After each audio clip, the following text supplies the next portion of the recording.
Всех приветствуем на канале Советы для здоровья. Желаем вам крепкого здоровья и хорошего настроения. Предлагаем некоторые советы, как быстро вылечить кашель в домашних условиях. Совет номер 1. Горячее молоко. Горячее молоко разбавляете пополам с ущелочной минеральной водой типа боржоми или с медом 1 чайной ложкой на стакан и употребляете. Совет номер 2. Лук с медом.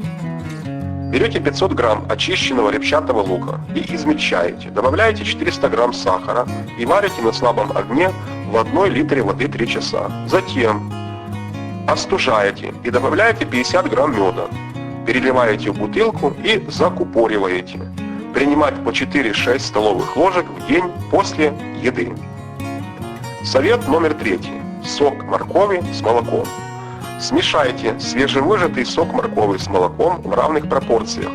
Принимайте теплым по 50-100 мл 5-6 раз в день. Совет номер 4. Очистим 5 зубков чеснока. Мелко растолчем. Разведем стаканом молока и вскипятим. При кашле и заболеваниях верхних дыхательных путей принимаем в теплом виде по 1 чайной ложке несколько раз в день.